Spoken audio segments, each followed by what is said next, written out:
ఆదికాండము 7వ అధ్యాయము. ఈ దినమందు వాక్యము. ప్రాణము గల ప్రతిదానికి మధ్యనున్న నిత్య నిబంధనను జ్ఞాపకము చేసుకుందునని, మరియు దేవుడు నాకున్న భూమి మీద నున్న సమస్త శరీరులకును మధ్య నేను స్థిరపరిచిన నిబంధనకును గుర్తు ఇదే అని నోహనుతో చెప్పెను. ఓడలో నుండి వచ్చిన నోహనుకు కుమారులు షేము, యెఫెతు వారు. యెఫెతు వారు ఓహోము, కనానుకున్న తండ్రి. ఈ ముగ్గురు నోహము కుమారులను. వీరి సంతానము భూమి యందుట వ్యాపించెను. నోహను వ్యవసాయము చేసినారంభించిన ద్రాక్ష తోట వేసెను.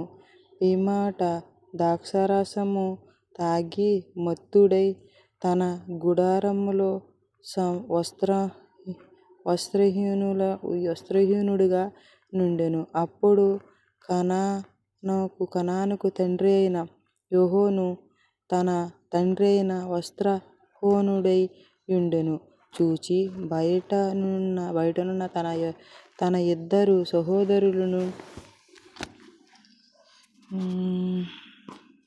తన ఇద్దరు సహోదరులకు ఆ సంగతి తెలిపెను. అప్పుడు షేము యెఫెతుతో ఈ వస్త్రం ఒకటి తీసుకొని తన ఇద్దరు భుజముల మీద వేసుకొని వెనుకకు వెళ్ళి తమ తండ్రి దేశములను కప్పెను. వారు ముఖములో వెనుకకు తట్టే ఉండవలెనని తమ తండ్రి దేశములను చూడలేదు. అప్పుడు నోహను మత్తులో నుండి మేలుకొని తన చిన్న కుమారుడు చేసిన దానిని తెలుసుకొనెను. కనాను శపింపబడి వాడెవడని తన సహోదరులకు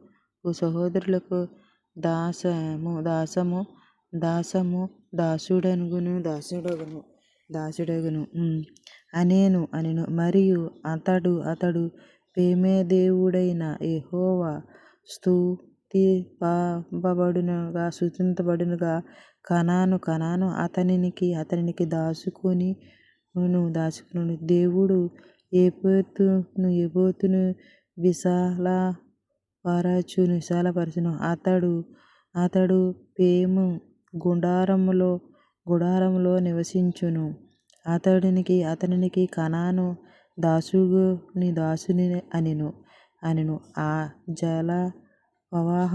జలప్రవాహము గతించి తరువాత నోహను 350 ఏండ్లు బతికెను.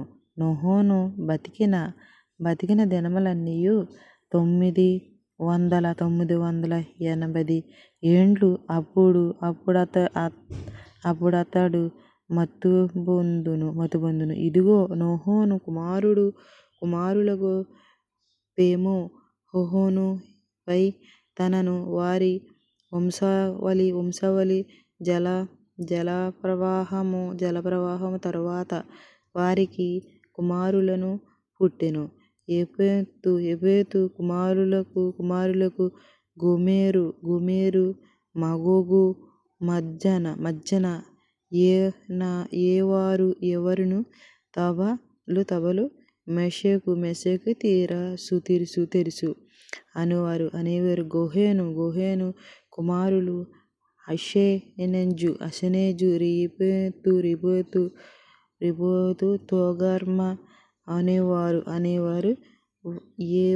ఎవరి కుమారులని ఎలీషేతరిగా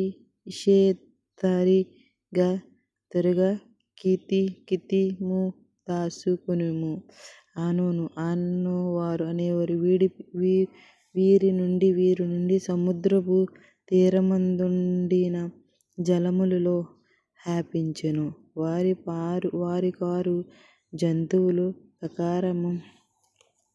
ప్రకారము వారి భోషల ప్రకారము వారి వంశముల ప్రకారము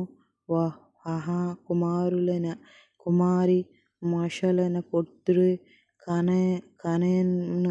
కనెను. ఆ సువార్త కుమార్తెలు షెబూను, హేవెలు, రాయులు, సంబాహు వారు రాయుకు కుమారులు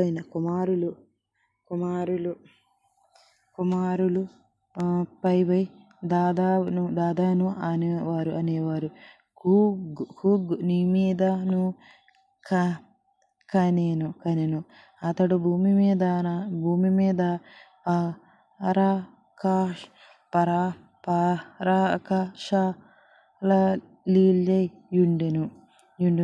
ఆరంభించిన అతడు యెహోవా యొద్దట పరాక్రమము గల వేటగాడు కాబట్టి యెహోవా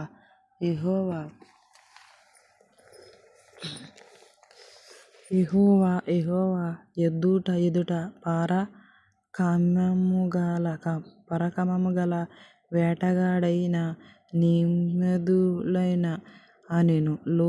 లోకోక్తి కలీదు పీనరు దేశములోని బబిలు యెరెకు అక్కదు కలెను అనే పాట ప్రాణములు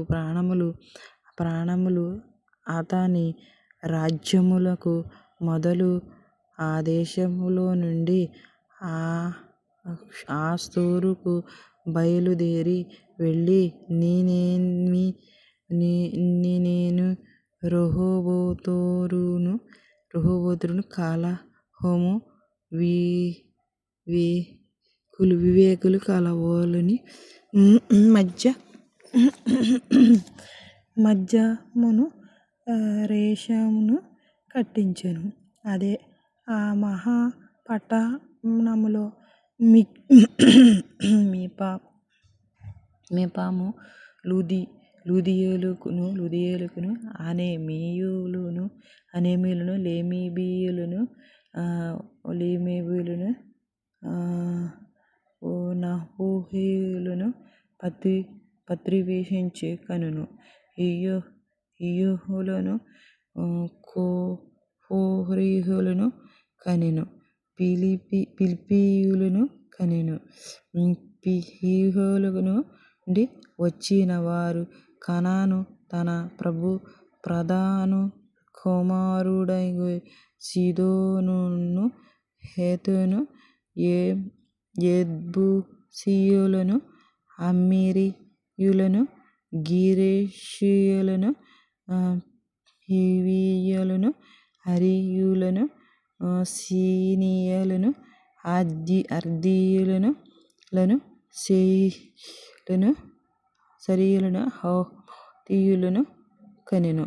తరువాత కనానీయుల వంశములు వ్యాపించెను. కనానీయుల సరిహద్దు సీదోను నుండి గెజెరుకు వెళ్ళి మార్గములో గజా వరకును పొందెను. గోమెరు అదోమిషెబోయిములకు వెళ్ళి మార్గములో